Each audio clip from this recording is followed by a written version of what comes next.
The morning sun rose over the city courthouse like a silent judge, stretching long, golden beams across the sprawling marble steps. This was not just another ordinary dawn in the metropolis. It was the kind of day that seemed suspended between possibility and foreboding. Every detail saturated with meaning for anyone willing to see. Yet most people passing by had no idea that before noon struck, a secret rot festering at the heart of the city's justice system would finally be exposed, and an entire community's faith in fairness would hang in the balance.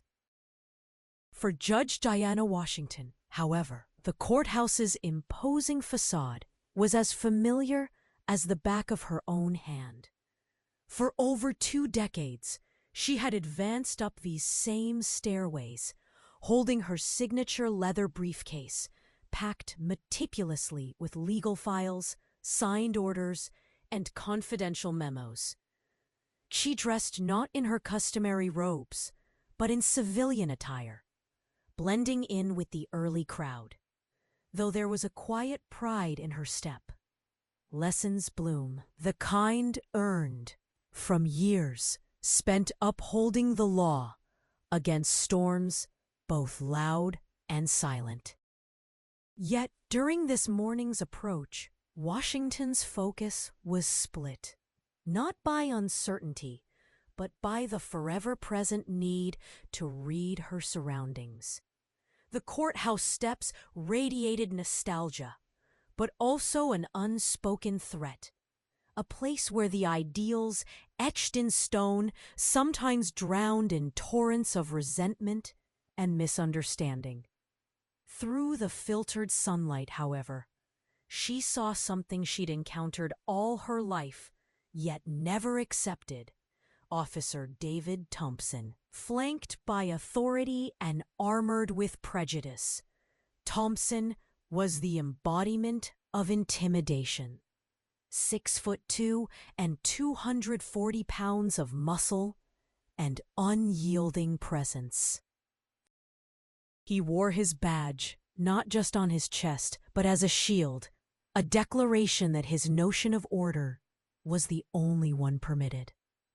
He'd learned that, more often than not, people gave way, either out of respect or, as was tragically more common, out of fear. 12 years of policing had honed his intuition for how to get the desired result without so much as a thought for the spirit of the law itself. Today, he hid in plain sight behind a massive concrete pillar, the gleam of his badge flashing like a challenge in the sun. He wasn't interested in Diana's briefcase, more in the reason she moved confidently alone. He saw only what his own biases allowed. As she neared, he stepped into her path with a sneer painted across his face, his entire stance radiating obstruction rather than curiosity. "Well, well, what do we have here?" he said, his tone dripping with the tired contempt of someone who thinks they already know the answer. His words were barbed, biting deeper than any casual remark. "Another hood rat trying to waltz into government property," he spat, his voice echoing off the marble. The irony of the courthouse's engraved ideals lost on him. Diana paused, her posture radiating calm control despite the encroachment. She had endured much worse than this, but something about today was different. This wasn't just another day she had to outmaneuver bigotry. This was a confrontation at her own gate. Thompson's leer became even uglier as he blocked her path more aggressively, his physique a deliberate weapon. This ain't no welfare office, sweetheart. You lost, or just looking for trouble? His tone, a twisted melody of condescension and unearned confidence, grated at her dignity. For Diana Washington, the sharp edges of those words cut deeper than the marble underfoot. She understood exactly what gates he intended to keep sealed. Not just the physical courthouse doors, but the very gateway to justice itself.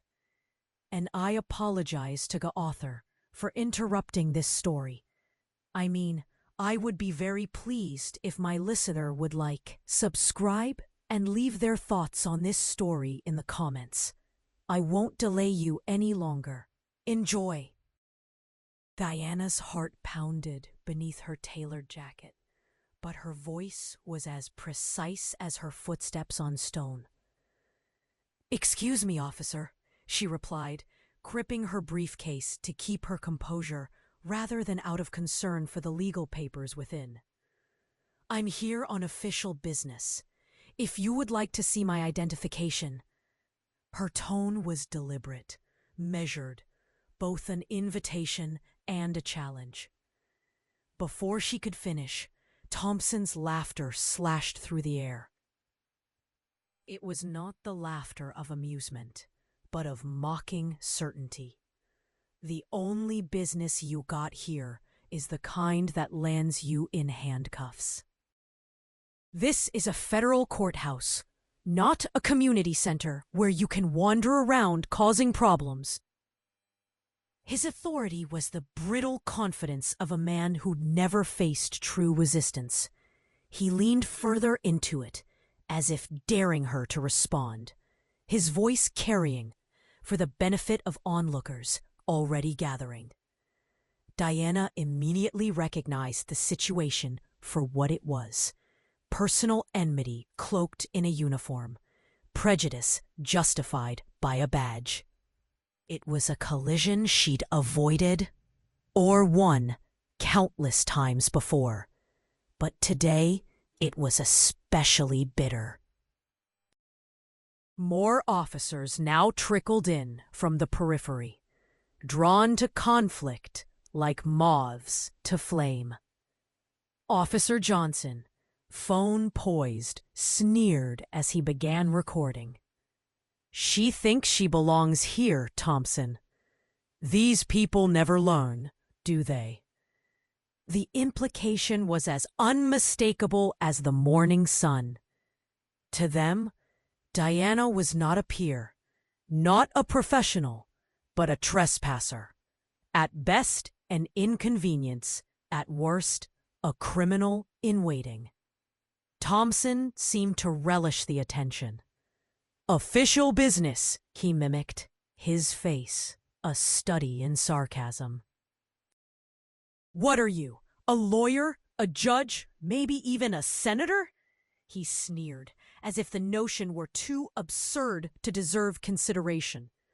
That's what they all claim when they get caught where they don't belong.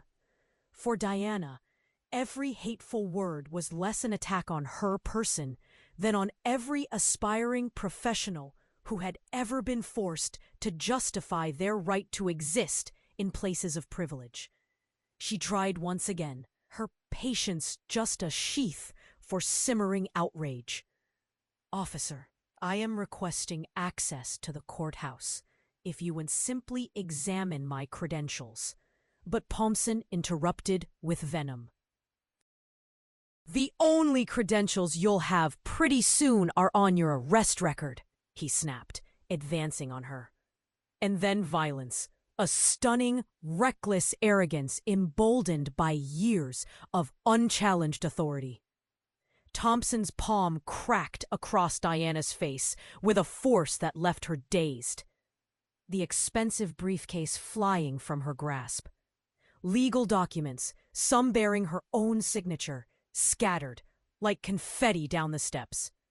Tangible evidence of his recklessness and, unwittingly, of his impending doom. Gleaming under the watchful cameras, Thompson wasn't done.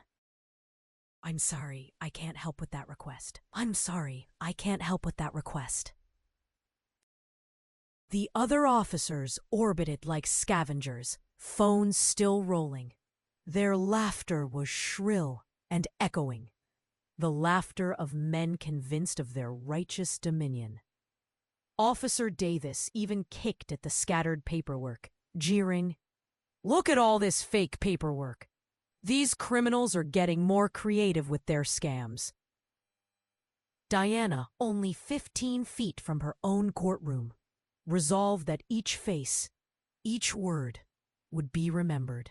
The House of Justice was about to endure its most searing test. As Thompson paraded Diana inside the courthouse, each step seemed to scrape her dignity raw. She kept her head high, though the purple ache in her jaw throbbed with each movement, and the metal cuffs cut into her wrists. In the grand foyer, bystanders, too cowed by precedent to question the spectacle unfolding, watched in uneasy silence as the judge they didn't recognize was forcibly processed like a common criminal. For Thompson, the spectacle was a personal coronation. He enjoyed that feeling of all eyes upon him, of whispers carrying his legend deeper into the walls of his courthouse. The security guards gave approving nods. The court clerks stepped aside in deference, either unwilling or too accustomed to challenge a cop's show of force. He didn't know he was parading toward his professional extinction, his own hubris blinding him to the quiet wrath gathering along the corridors.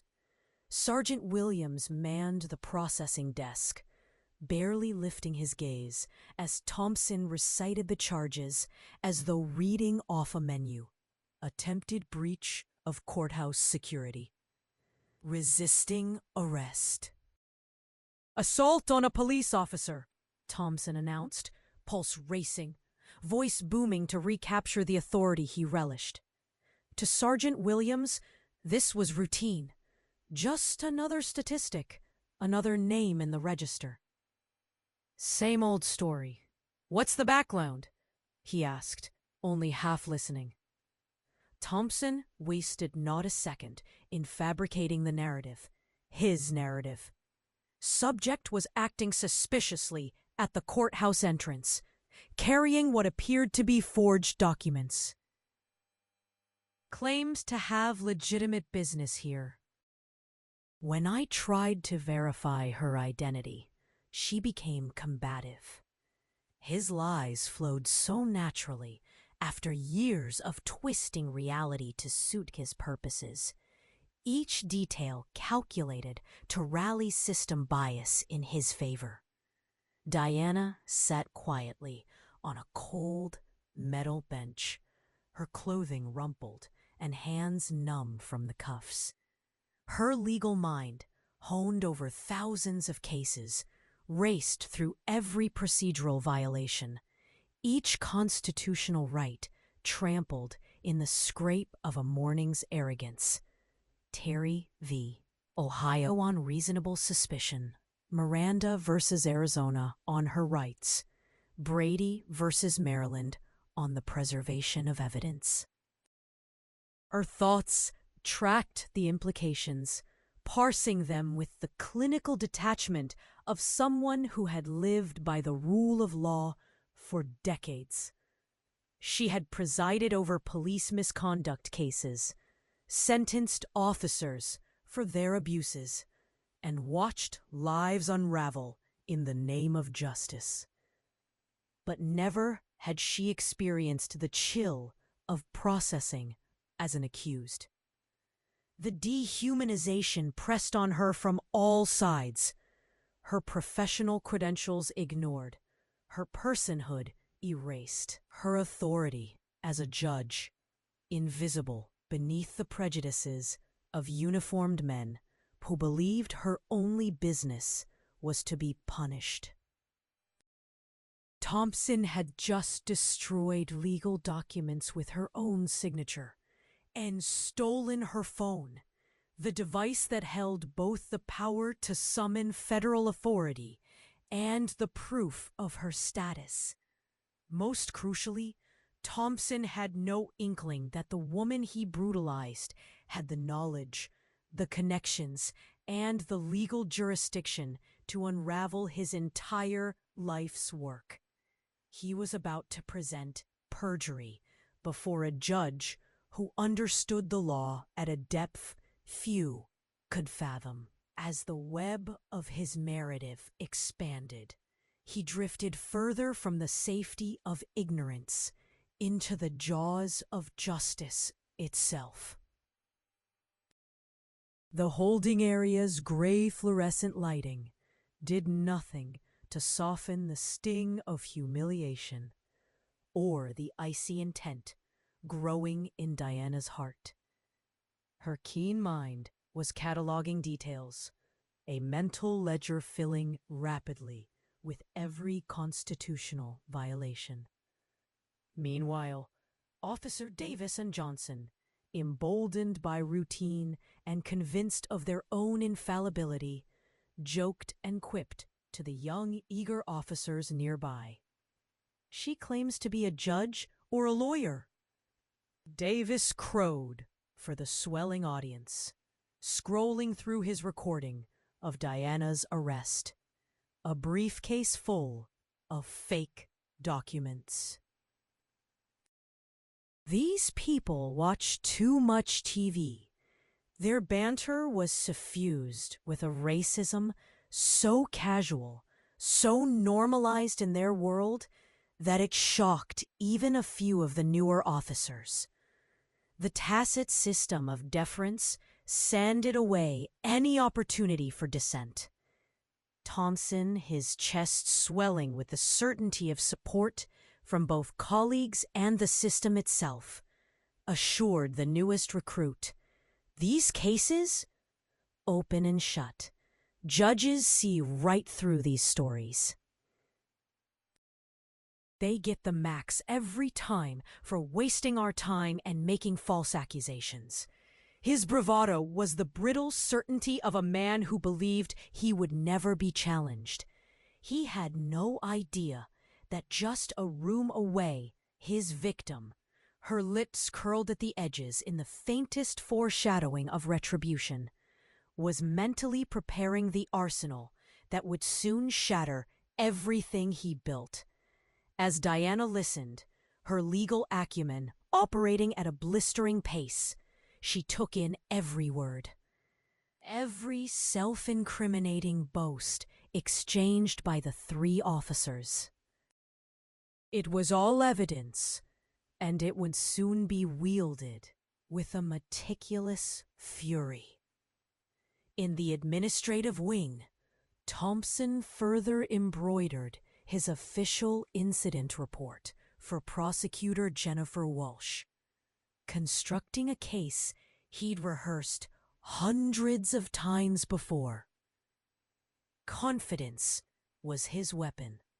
Fact and fabrication twisted interchangeably. He described Diana as dressed inappropriately for court, carrying a briefcase out of line with her apparent socioeconomic status. Each comment bookended with manufactured agitation, verbal abuse, and eventually physical aggression. When asked about resistance, Thompson rattled off the classic litany. "She swung at my face, tried to kick me, forced me to use minimum necessary force." The irony was almost unbearable, his fiction growing more elaborate with every word, tailored to fit the exact prejudices those listening were already primed to believe. Back in the cell, Diana was connecting the dots with prosecutorial efficiency. Thompson didn't know that her phone call, overheard but not understood, had summoned the chief judge asking for every bit of security camera footage to be preserved. Her second call had been to the FBI's Civil Rights Division, igniting federal involvement before Thompson even finished the first draft of his version. Meanwhile, Thompson, when questioned about the authenticity of her documents, was quick to declare them forged, simply because he could not fathom that a black woman might have legitimate access to such power. The prosecutor, both impressed and reassured by Thompson's version, closed her folder. Fraud, trespass, resisting, assault. Each accusation was a nail in what they thought would be the coffin of another undeserving, unqualified trespasser. But fate and justice had a different reckoning in store. By midday, the temporary courtroom buzzed with an undercurrent of anticipation, a kind of collective shudder running through its regulars. Word of an unusual arrest, of a woman who insisted on her status despite all evidence to the contrary, as supplied solely by law enforcement, had spread through corridors and chat groups. Curious lawyers, jaded clerks, and even a few defiant community activists had gathered, sensing something seismic in the air. State versus Jane Doe, the clerk intoned blandly. Thompson, scrubbed and uniform pressed to parade ground perfection, took the stand with the air of a man who believed the game was already fixed in his favor. The evidence table, stacked with Diana's own scattered papers, was a grim monument to ignorance. Walsh, the prosecutor, handled the case with confidence, born of having worked dozens of wins with this witness. Officer Thompson's testimony rolled out with practiced ease. In cruel, measured tones, he described how he was conducting routine security at the courthouse when he noticed suspicious behavior. How Diana was loitering near the entrance, carrying an expensive briefcase inconsistent with legitimate work at the courthouse, and how she responded to a simple inquiry with hostility and an attempt to physically overpower him. Diana, seated at the defense table, kept her hands folded over her shackled wrists. Head held high, a faint bruise marking her cheek where his hand had struck. She was the image of calm, an island of poise amid the tide of accusation. But inside, anger and resolve churned like a gathering hurricane. The officers, one by one, lined up to support Thompson's foundation of lies. Officer Johnson, with perfect composure, insisted he'd seen Diana attempt to assault Thompson. Davis added that the documents were sophisticated forgeries, surely intended to enable fraud inside these hallowed walls. Each officer's testimony was a brick in a wall of coordinated perjury, their faces stone masks of certainty. It seemed, just for a moment, that this day would be like so many before. The defendant powerless, the police ascendant, the courtroom a machine designed less for justice than for the multiplication of official power. But as the testimonies concluded, something behind Diana's eyes glittered, a wellspring of confidence, as if she could already see how the next move on the board would overturn the entire game. The mask of defeat she wore was just that, a mask, and the trap so painstakingly set was about to spring. A tremor of anticipation electrified the courtroom as Diana's defense took center stage. The space, often heavy with the inertia of routine proceedings, now felt fragile, like a pane of glass about to be shattered by truth. Chloe Saunders, Diana's resolute attorney, stood beside her client, scanning the room with a strategic eye. Saunders had handled high-profile civil rights cases before, but today her purpose was deeper. This was not just about winning. This was about restoring dignity and exposing systemic rot. The defense formally submitted a request that was anything but routine. We call upon the court to review video evidence from the courthouse's exterior security cameras, contemporaneous with the alleged incident.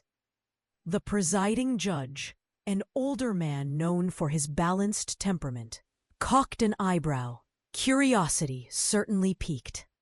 The prosecution fidgeted, a collective ripple of unease moving through the officers. Smug confidence, now tinged with the shadow of doubt. No one expected visual proof. Their realm thrived in the absence of third-party memory. Technicians wheeled a screen into the courtroom. The gallery fell into reverent silence, breaths held tight as the footage began to play. Time seemed to slow with every frame. On screen, Diana could be seen striding up the courthouse steps, a posture radiating purpose, briefcase in hand. The image was undeniable, not a shadowy figure lurking, but a confident, professional woman heading toward her work. Then, with relentless clarity, the events played out. Officer Thompson stepping deliberately into her path, face twisted in a scowl, posture blocking, domineering. Gestures followed, Diana respectfully presenting her identification, lips moving, no aggression, just reasoned resistance. But Thompson's body language escalated, shifting from obstruction to open hostility. The sickening moment of violence, his hand slapping her face, sent an audible gasp through the gathered crowd. Diana's briefcase flying, papers scattering like birds startled by gunfire. His hand at her throat, cruel and undeniable, while his two colleagues on the periphery didn't intervene. The courtroom's air thickened with a palpable blend of outrage, disbelief, and sorrow. Every narrative spun by Thompson and his supporters began to dissolve beneath the weight of irrefutable evidence. When the video concluded, even the most skeptical juror, the most biased observer, couldn't reconcile the reality on tape with the lies that had been spoken in court just hours earlier. For Diana, watching her own assault from afar was almost unbearable, a surreal, splitting experience. But in her stillness, there was newfound power. With every eye in the courtroom finally witnessing her truth, her spirit only burned brighter. Saunders' closing remark was a dagger in the fog. Ladies and gentlemen, this is not simply the story of a mistaken identity. This is the living, breathing tragedy of prejudice wielded by those entrusted to guard the law. After the harrowing footage, the atmosphere in the courtroom had irrevocably shifted. The once proud officers sat frozen, their body language betrayed by involuntary tics. Throats cleared, shirts straightened, eyes darting. Thompson's composure began to crumble as he realized the fortress of manufactured authority had cracks too wide to mend. Saunders, seizing the moment, pressed forward with forensic precision. "Your Honor, in addition to the video evidence, my client made an emergency phone call from within her holding cell. The audio record and phone logs confirm she directly initiated requests to preserve security footage and to alert the chief judge as well as federal civil rights authorities.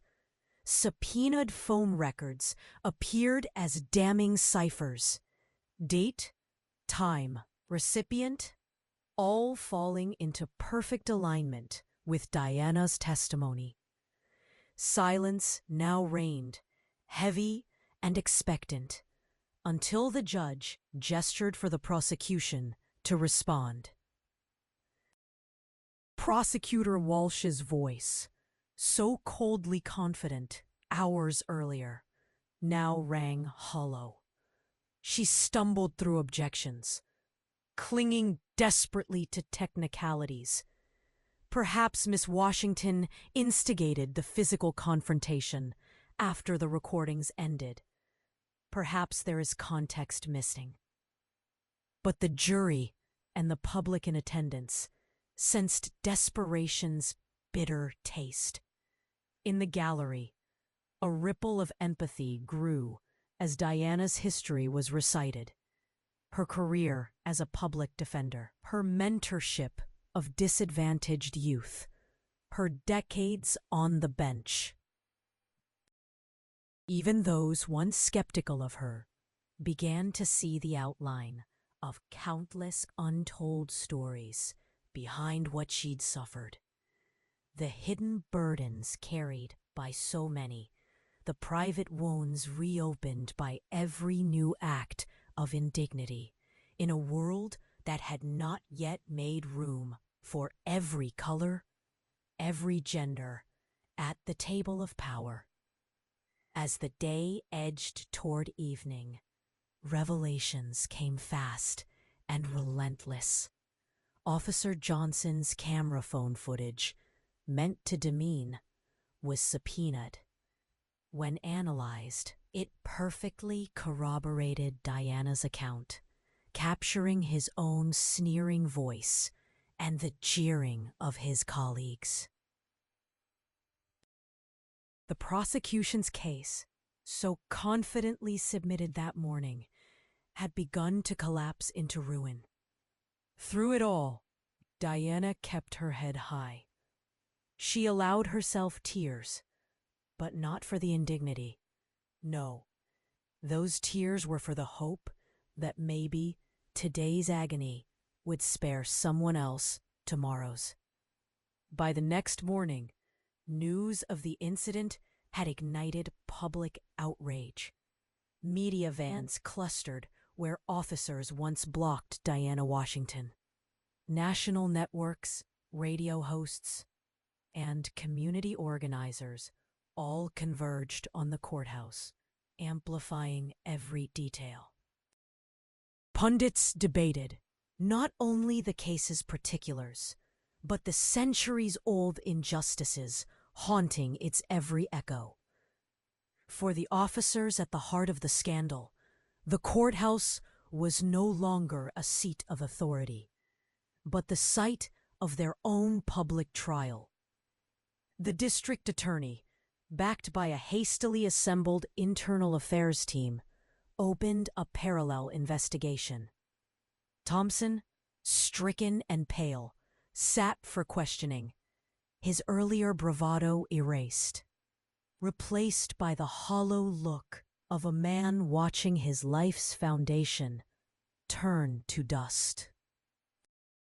Emails, incident reports, and text messages were subpoenaed. Every attempt to coordinate stories or destroy evidence became yet another thread in the web unraveling around him. Johnson and Davis, no longer protected by the shield of collective silence, faced pressure to cooperate in exchange for leniency. Davis, voice quavering, confessed to knowingly supporting a false account. We thought she was trying to trick her way in. I knew what was happening wasn't right, but his confession, broadcast that evening, triggered a tidal wave of shame and a bitter reckoning for the entire department. Meanwhile, Judge Diana Washington, liberated but still battered, was invited to address the city. Her voice trembled not from fear, but from resolve. The justice system's strength is tested, not by the cases that go according to plan, but by those where its servants fail and power is abused. The rule of law is sacred, and so is the dignity of every person who approaches our courts for protection. Within days, a city's mayor announced the creation of an independent oversight board. Citizens, no longer content with passive hope, demanded change, transparent investigations, body cameras, mandatory anti-bias training. What began as the near ruin of one judge's life had become the spark that forced a city to examine its conscience. For Diana, victory brought little solace. Her bruises would fade, but the wounds of humiliation, of having her very identity denied and trampled, would take time to heal. Yet, the outpouring of solidarity that came, letters from law students, calls from civil rights leaders, messages from strangers moved by her courage, became the balm she never knew she needed. As justice played out in the courts, a second, quieter transformation began in the city itself. Vigils were held on the courthouse steps. Diverse crowds gathered. Artists, teachers, nurses, construction workers, activists, even those who once doubted Diana's right to be there. Each united in a vow: never again would such a trespass go unchallenged. Community forums, sometimes raw and raucous, gave space for people to share their stories of discrimination. Sorrows long buried, now surfacing with bittersweet solidarity. For many, Diana's ordeal was a painful mirror of their own hidden trials. They spoke not only of their rage, but of their hope that finally, with sunlight come, the rot would wither away. Diana herself became a symbol not of suffering, but of resilience. She agreed to a televised interview standing on the now familiar marble steps. "I survived because I resisted the lie that there are places some of us don't belong," she told the world, her voice resolute. "My hope is that no one else will need such proof simply to be believed, let alone protected." Younger generations, hearing her words, took to social media, championing her as a living legend, a reminder that justice is not static, but a living thing, shaped every day by courage and the relentless demand for fairness. But the shadows did not recede so easily.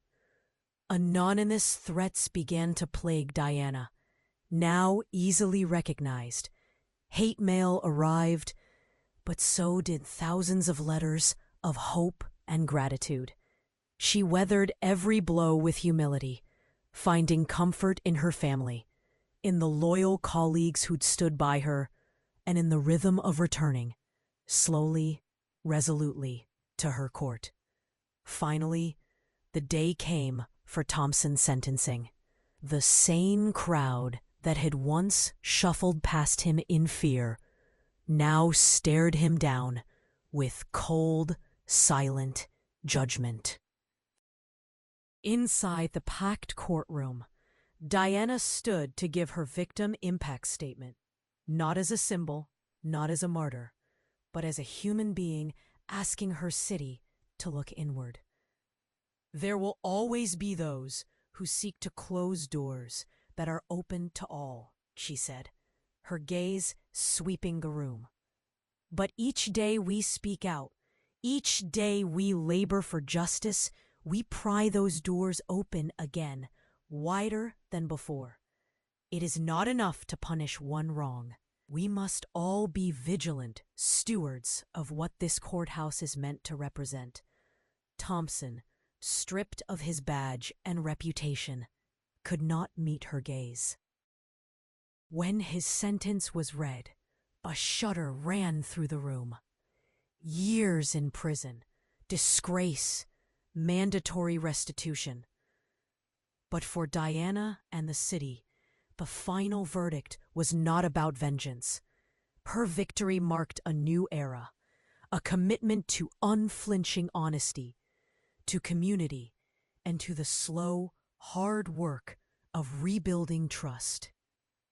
Diana walked down those courthouse steps once more, scarred but unbroken, carrying in her heart not bitterness, but the conviction that justice, however bruised, can heal and endure. In the following weeks, the resonance of Diana's ordeal could be felt not only within the courthouse, but throughout every corner of the sprawling city. People who had never before set foot inside a legal institution now clung to the story, recounted in headlines, community Zoom calls, church basements, and even whispered over fences between neighbors. Diana Washington's resilience became a catalyst, compelling not just officials, but everyday citizens to examine the prejudices they might harbor, passively or inadvertently supporting systems that permitted such abuses. The police department faced unprecedented scrutiny, not simply for the actions of Thompson and his direct colleagues, but for all those who had watched in silence, or laughed, or turned away.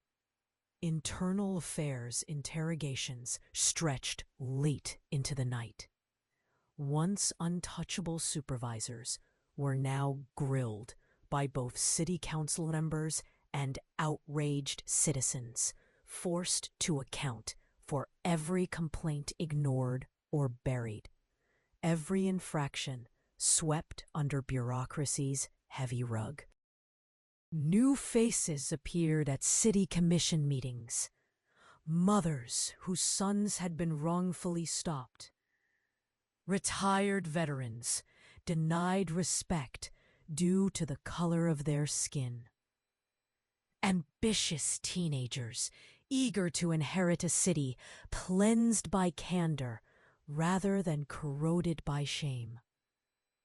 Diana received a formal apology from the police chief, broadcast citywide, though it was met by the public with a mixture of relief and hard skepticism. Words, after all, could not rewrite the violence already inscribed in memory. Institutions trembled, but so did individuals, especially those who for years had performed their small roles in sustaining discrimination without ever pausing to reflect. Clerks who had joked quietly about problematic visitors stopped themselves short. Lawyers who brushed aside complaints now pored over past cases with a fresh, haunted conscience. Even the stern janitor, who'd averted his eyes the morning Diana had been assaulted, now made it his mission to greet each visitor with open kindness, as if individually reclaiming a share of the building's battered honor. Yet the true transformation unfolded more slowly in the recalibration of daily rituals. Diana walked the halls, now met with respectful silence or gentle nods. New security officers underwent mandatory training not only in de-escalation, but in cultural humility and unconscious bias. School children, led by passionate teachers, studied her case in civics class, debating what justice for all must truly look like when put to the test of flawed humanity. The city had been forced to stare unflinchingly at its own reflection, and while the healing was just beginning, no one could doubt that change was in the air. It was a change born not of law alone, but of pain's transformative reckoning, etched forever in the lives Diana had touched, and the countless futures now opened by her unyielding courage. Diana's return to the bench was not easy or immediate. Each step toward her courtroom pulsed with memory, the echo of Thompson's threat, the thud of her briefcase on cold marble, the specter of a world that would still, in its darkest corners, prefer not to see her rise. But as she resumed her seat, the gavel in her hand felt heavier, not with burden, but with possibility. Her docket was flooded with new cases, and Diana presided with a patience sharpened by suffering, but also by clarity. She listened with new empathy to every defendant who claimed mistreatment, every nervous witness wary of uniforms. In chambers, she placed a framed copy of the city's apology letter behind her desk, not as a trophy, but as a cautionary flame, a reminder to herself and to all who entered that justice demands vigilance, humility, and courage every single day. The cases she handled began to shift. More allegations of police overreach now found their way to her court. Diana became known for her careful scrutiny, demanding body camera footage, pressing officers to account for every procedural step, giving space for community defenders to present their side. Her reputation grew, not as uncompromisingly tough, but unmistakably fair and unafraid. Yet not all welcomed this era of transparency. Some officers grumbled in back hallways, whispering about betrayal. A few old guard attorneys warned loudly that Diana was setting new precedents, that her skepticism of law enforcement overstepped tradition. But more and more, her colleagues began to see the value in her rigor. Thaw. Lessons bloom, the necessity of a system that protected not only the innocent, but the public faith itself. For Diana, the hardest work was internal. She wrestled nightly with flashes of the assault, sometimes triggered by the scrape of shoes on tile or the hush of radios in court. Her therapist, a gentle, gray-haired woman, guided her through the complex ballet of trauma's slow release. "You are not just a survivor, Diana," she said once during a rainy Sunday session. "You are a builder, too. Take your time with the new foundations." At home, Diana's family kept her grounded. Her wife, a school principal, became her anchor. Evenings were spent not on legal briefs, but on stories for their young son, teaching him that bravery is equal parts endurance and honesty. For all her public heroism, it was these moments, quiet, sometimes silly, drenched in the ordinariness of love, that gave Diana the most hope for tomorrow. Anniversaries are peculiar things, landmarks carrying both the weight of past pain and the promise of remembered triumph. 1 year after the attack, the courthouse steps were filled not with protest, but with celebration. Hundreds gathered in brilliant sunlight, clutching candles and handmade banners. Choirs sang, local activists spoke, and Diana sat in the front row as honored guest. A mural, commissioned by a coalition of artists and students, was unveiled on the wall nearest the place where Diana had been assaulted. Its colors exploded outward from a striking portrait of her, deep brown skin luminous against the painted stone. Around her, images of justice, scales balanced equally, hands joined in solidarity, and above all, the courthouse doors flung wide open. Speakers retold her story, not as the tale of a single brave judge, but as the collective awakening of their city. Survivors who'd once lived in secret now stepped forward, sharing their experiences of bias in the legal system, some heartbreaking, others tinged with humor and the defiance that comes from forging one's own path. Children played on the steps, giggling where once had echoed only cries and scorn. When Diana rose to speak, the applause was thunderous. A year ago, I was forced to question whether there was still a place for someone like me in the halls of justice, she said, her voice steady, eyes shining. But today, standing before you, I know our city's heart is bigger than any one moment of hate. We are not defined by our worst failures, but by what we do next. The listening, the loaning, and the relentless pursuit of something better. The crowd erupted, not just in joy, but in relief. There was hope, at long last, that the old wounds could begin to mend. The city moving forward together, shaped now by a story that belonged to them all. Diana's relationships had transformed just as much as her public reputation. Her friendships grew deeper.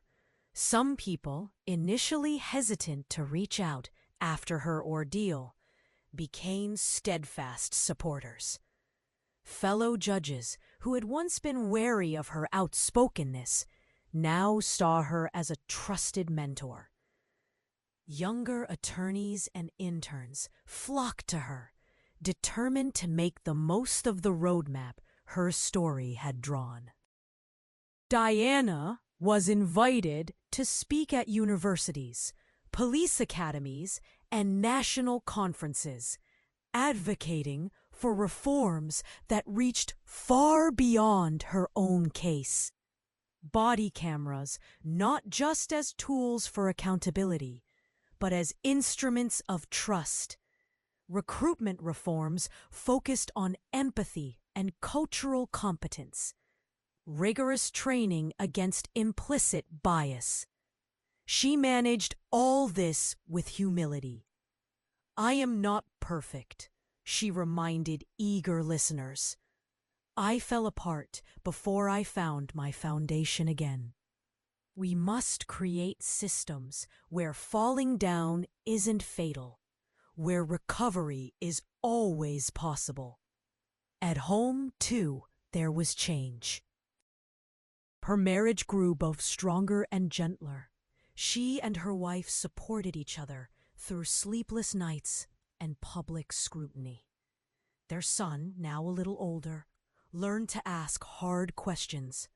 Diana answered with a candor few children ever receive. She wanted him to know that real heroes are scared sometimes, but choose to stand anyway. Her closest circle, longtime friends, trusted allies, held her through the moments of despair and celebration.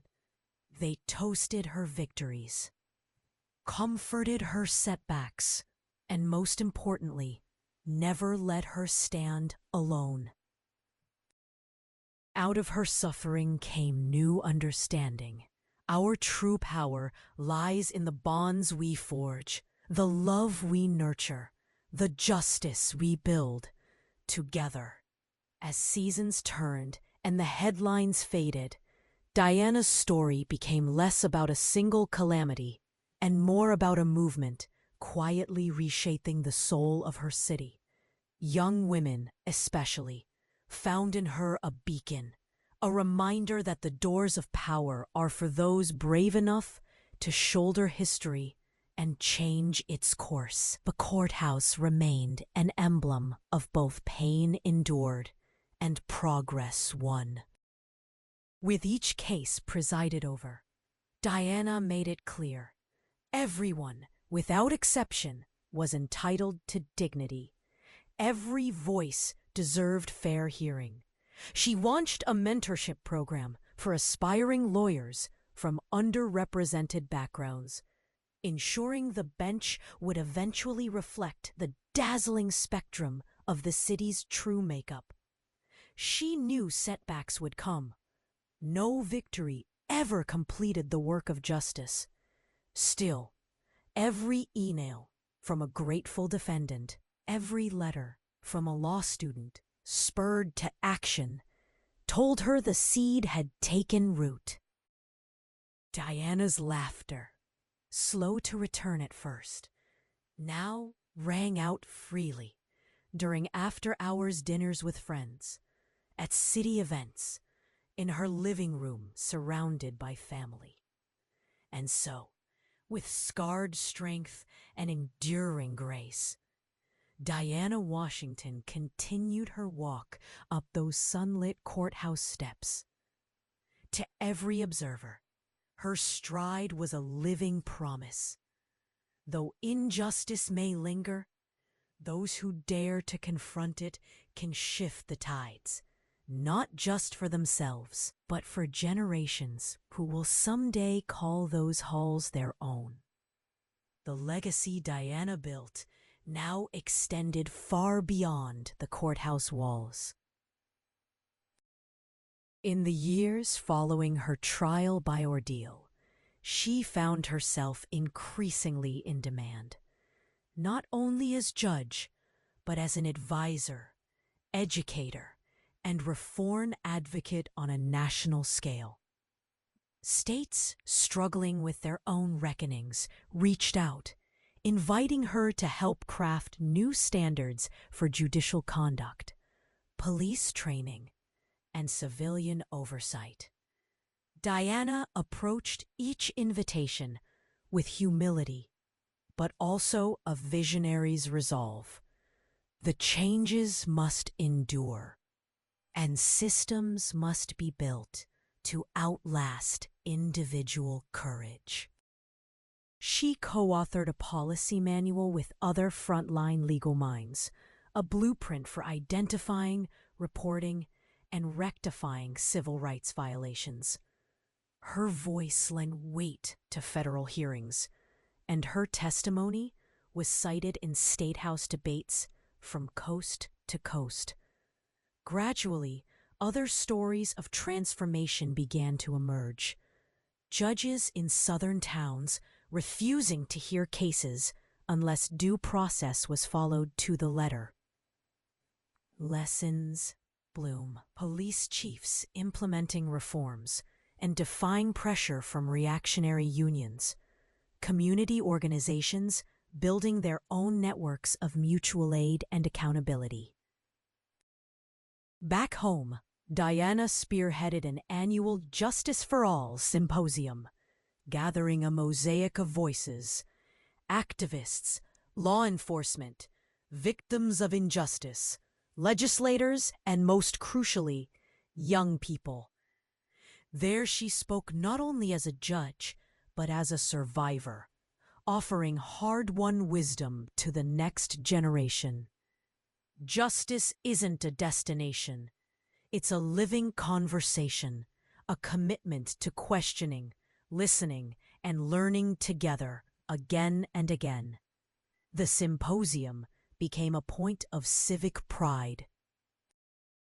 Murals appeared in neighborhoods from the wealthiest to the most marginalized, bearing Diana's likeness, but always alongside others. A diverse gallery that declared the future of justice would be made by many hands, each fighting not for dominance, but for dignity shared. Diana's experience entered the city's curriculum, taught not as dry legal precedent, but as a living, breathing case study in bias, resistance, and reconciliation. Teachers welcomed her into classrooms, and she found herself fielding questions from students, more direct and incisive than any cross-examination. "Did you ever want to quit?" a fifth grader once asked, his eyes wide with real concern. Diana did not deflect or gloss over the pain. "Yes, every day for a while," she replied solemnly. But the pain meant something important needed to change, not just for me, but for everyone who sees themselves in my story. These sessions bore fruit. High schoolers organized courtroom equality mock trials and petitioned for their own student-run ombudsman committees. Some of Diana's fiercest critics came to seek her advice, confessing their misjudgments and asking forgiveness.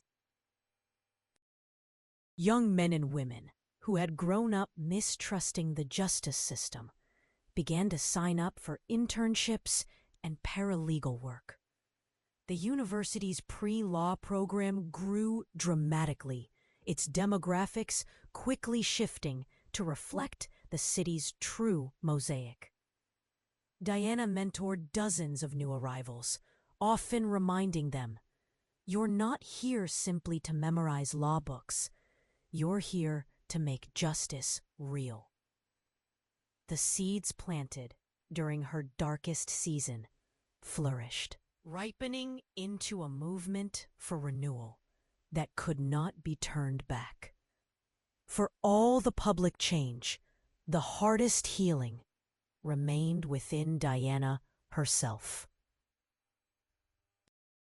Even with the accolades, invitations, and triumphs, unexpected reminders would sometimes ambush her.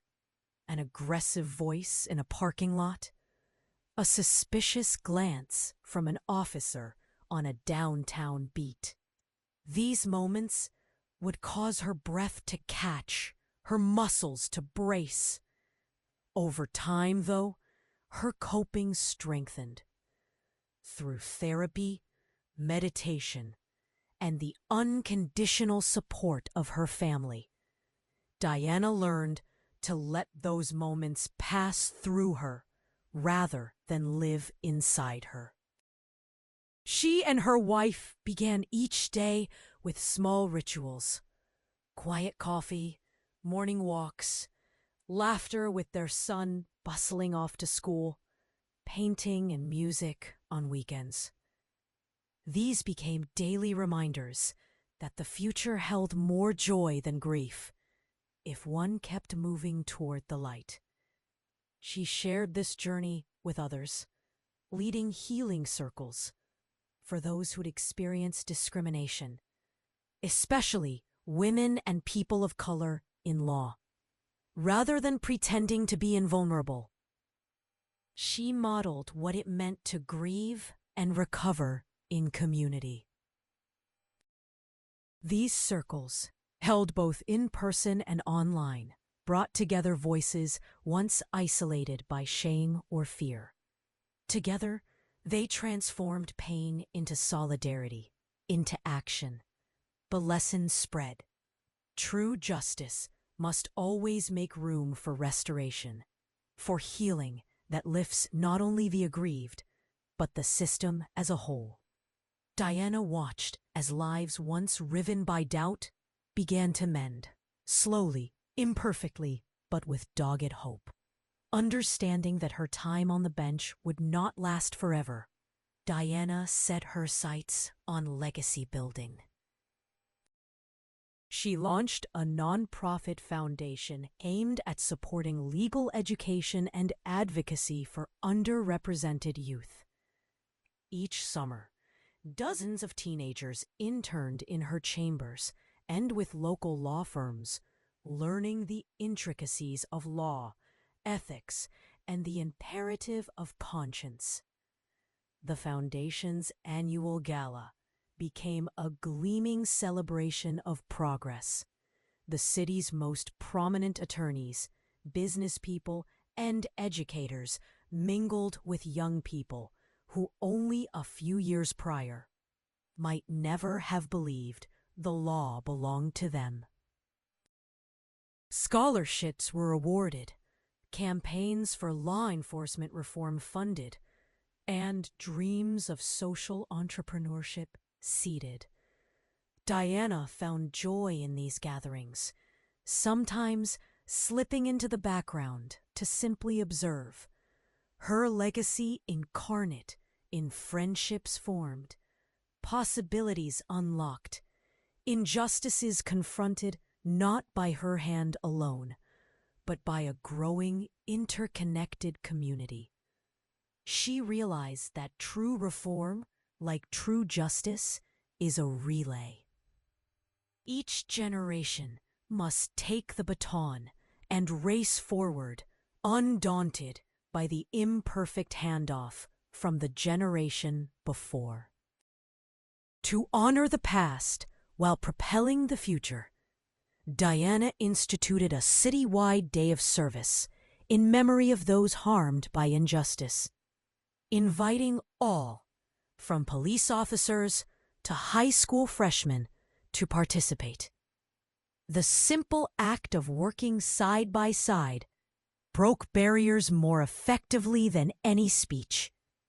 As years accumulated, Diana Washington's ordeal was no longer spoken of as singular tragedy, but as the event that catalyzed a city's renewal.